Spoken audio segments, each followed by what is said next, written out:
Champion. तो चलिए हम लोग क्विक करंट अफेयर्स का रिवीजन कर लेते हैं और ये सिलसिला कंटिन्यू रहेगा ताकि करंट अफेयर्स के सवाल आपके नहीं छूटे। एक और बात, आप लोगों को पीडीएफ चाहिए तो पीडीएफ के लिए आप चंद्रमणि आईएएस एकेडमी का ऐप डाउनलोड कर लेना। वहाँ अदर गवर्नमेंट एग्जाम का एक टाइल्स होगा, उसमें चले जाइएगा, आपको फ्री में इसका पीडीएफ मिल जाएगा। नई दिल्ली भारत मंडप में 6 दिसंबर 2024 को अष्टलक्ष्मी महोत्सव का उद्घाटन किसके द्वारा किया गया? अष्टलक्ष्मी महोत्सव का उद्घाटन प्रधानमंत्री नरेंद्र मोदी। और इसमें क्या था, तो इसमें 8 रूपों के नाम से आयोजित एक कार्यक्रम था जिसमें असम, अरुणाचल प्रदेश, इसके साथ मेघालय, मणिपुर, नागालैंड, त्रिपुरा और सिक्किम, तो उधर का जो 8 है ना, तो उसको लिया गया था।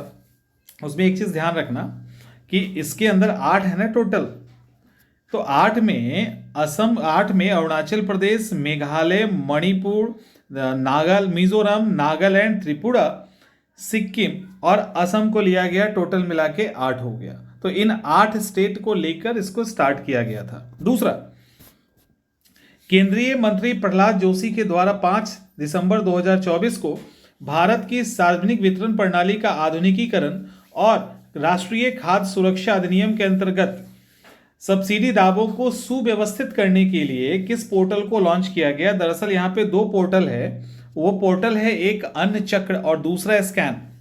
अन्न चक्र और स्कैन, एक्चुअली अन्न चक्र और स्कैन की बात करें तो देखिए, इसका उद्देश्य है पीडीएस जो प्रणाली हमारा है, पब्लिक डिस्ट्रीब्यूशन सिस्टम, सार्वजनिक वितरण प्रणाली, इसको मॉडर्नाइज करना और इसके साथ ही एनएफएसए, ये एनएफएसए क्या है? National food security act, NFSA national food security act, इसके तहत जो भी सब्सिडी के दावे हैं उसको भी ऑर्गेनाइज करने के लिए इसको किया गया है। ठीक है, काफी है। तीसरा, भारतीय संविधान का संस्कृत के अतिरिक्त किस भाषा में अनुवाद किया गया, जिसको इस साल संविधान दिवस के अवसर पे उसका अनावरण किया गया है, उसको इनॉग्रेट किया गया है। तो भाषा कौन सा है? मैथिली। संविधान दिवस कब मनाया जाता है? 26 नवंबर 1949 को संविधान को अपनाया गया था, उसी दिन को संविधान दिवस के रूप में मनाया जाता है।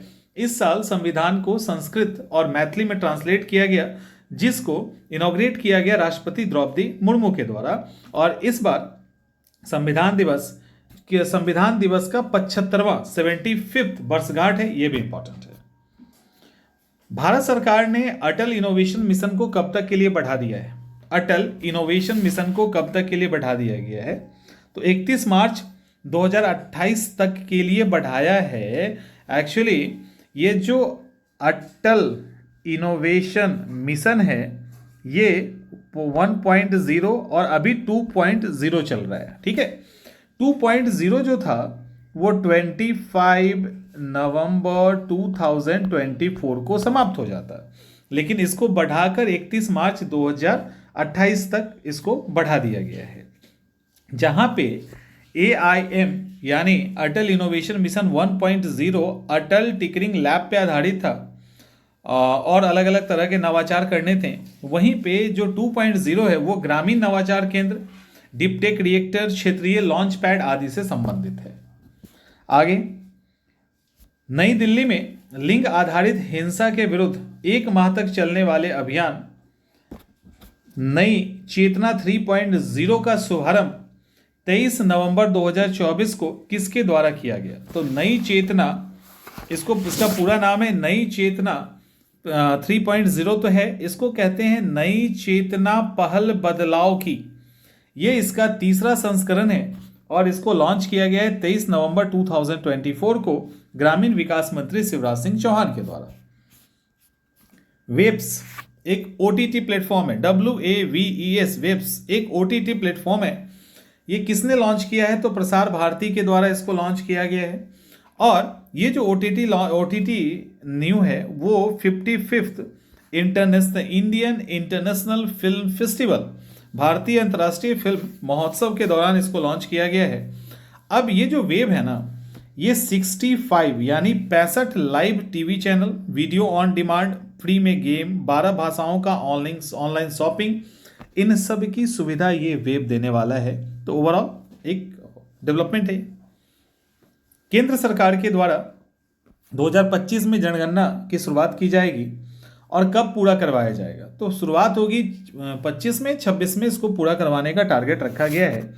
दरअसल एक कुछ और चीज़ें हैं। आपको पता है कि 2028 तक लोकसभा का जो सीट है उसका परिसीमन होगा, डेलिमिनेशन होगा। तो वो परिसीमन जो होगा उसको लेकर 2026 तक सेंसस पूरा हो जाना है, और जब सेंसस पूरा हो जाएगा तो फिर इसको लेकर सीटों की संख्या बढ़ाई जाएगी। हाल ही में 12 नवंबर 2024, याद रखिएगा 12 नवंबर 2024 को किस सुरक्षा बल के लिए पहला फर्स्ट, याद रखते हैं ना, पहला पूर्ण महिला इकाई को मंजूरी दी गई, यानी पूरी यूनिट जो होगी वो महिलाओं की होगी। सीआईएसएफ, केंद्रीय सुरक्षा बल, केंद्रीय सुरक्षा बल। आपको पता होना चाहिए 1969 में सीआईएसएफ का गठन किया गया था। ये बेसिकली एयरपोर्ट, मेट्रो, वीआईपीओं की सुरक्षा या देश का जो महत्वपूर्ण इंफ्रास्ट्रक्चर है उसके लिए इसको बनाया गया है। विकेंद्रीकृत हरित हाइड्रोजन पहल की शुरुआत कब की गई है? कब की गई है? आंसर इज 10 नवंबर 2024 को। भारत ने 25 अक्टूबर 2024 को कौन सी पशुधन जनगणना प्रारंभ की, यानी जानवरों को काउंट करने का जनगणना स्टार्ट हुआ है? तो आंसर इज 21वीं, याद रखना है 21वीं, कंफ्यूज नहीं होना है। 25 अक्टूबर 2024 से स्टार्ट हुआ है और इसके अंदर लगभग 30 करोड़ से अधिक फैमिली को शामिल किया जाएगा, जिसमें सेक्स यानी लिंग, नस्ल, पशु का स्वास्थ्य, उत्पादकता, इन सब चीज़ों पर ध्यान दिया जाएगा। इसके बाद केंद्रीय सड़क परिवहन और राजमार्ग मंत्री नितिन गडकरी ने 8 अक्टूबर 2024 को किस नीति का शुभारंभ किया? नीति, हमसफर नीति, नाम आपने सुना होगा। हमसफर नीति का मतलब ये है कि जो नेशनल हाईवे है, एनएच के लिए जो नेशनल हाईवे है वहाँ पे जो ट्रैवल हो वो सुरक्षित भी हो, उसके अंदर सुविधा भी हो, सड़क के किनारे अलग अलग तरह के सुविधाओं का विकास किया जाए, ये सारी चीज़ें यहाँ पे है।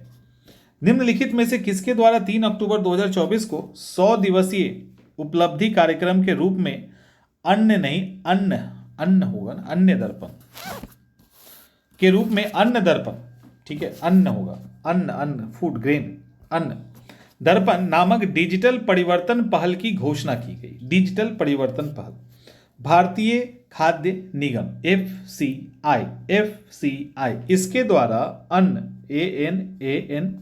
अन्ना दर्पण नामक पहल स्टार्ट किया गया। ठीक है। 1 अक्टूबर 2024 को केंद्रीय बंदरगाह, जहाजरानी और जलमार्ग मंत्री सर्बानंद सोनोवाल के द्वारा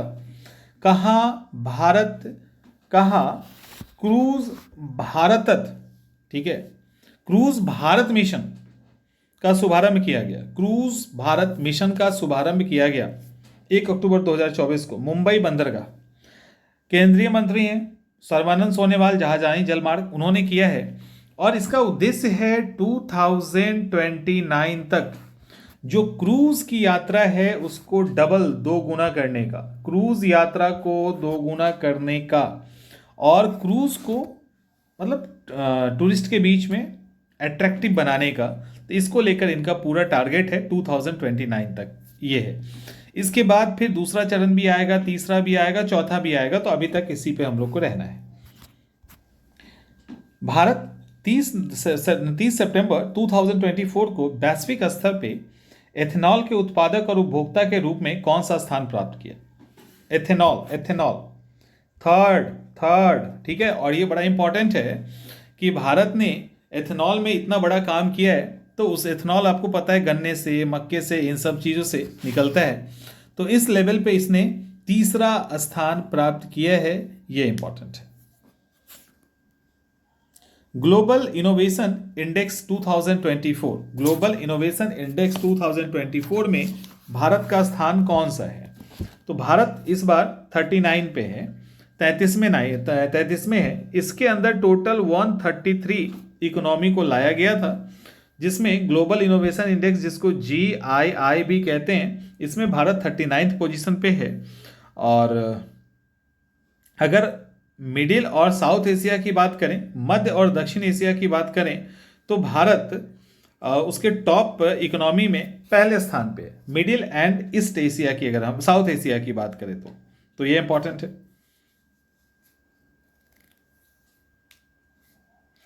इसके साथ भारत निम्न और मध्यम आय वाली अगर अर्थव्यवस्था की बात करें तो उसमें भी नंबर 1 पे है, तो ये इंपॉर्टेंट है।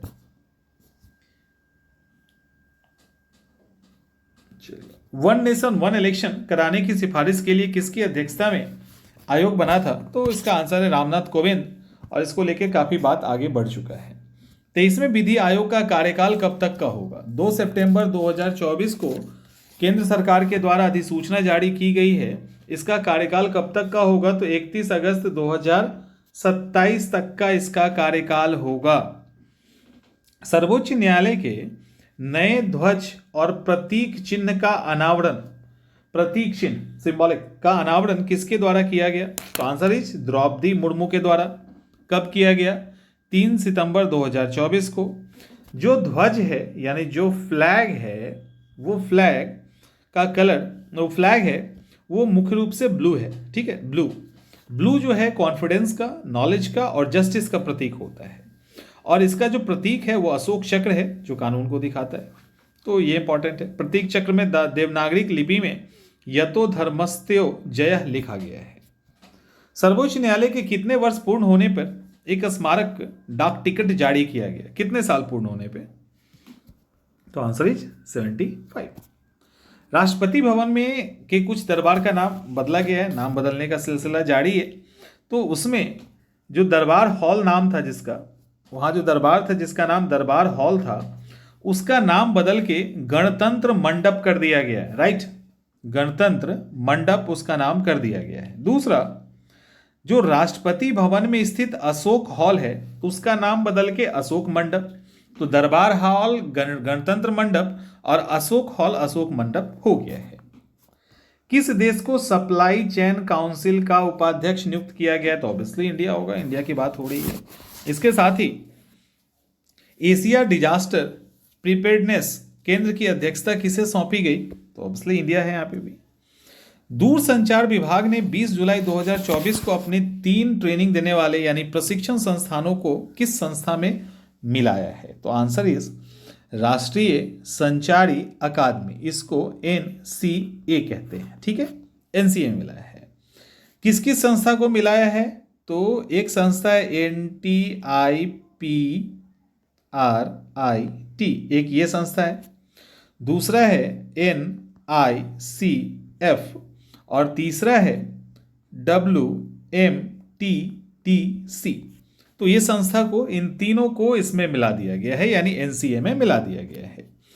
और NTIPRIT जो है वो दूर संचार के क्षेत्र में रिसर्च, इनोवेशन, ट्रेनिंग, इन सब के काम करता था। किस तिथि को संविधान हत्या दिवस के रूप में मनाया जाएगा? तो इसको आसान है, अब पुराना फैक्ट भी है, 25 जून को। तो और ये निर्णय लिया गया था 12 जुलाई को 2024 को। ये लिया गया था कि 25 जून को हम लोग संविधान हत्या दिवस मनाएंगे, क्योंकि 1975 का ये 25 जून ही है जब इंदिरा गांधी के द्वारा इमरजेंसी घोषित किया गया था।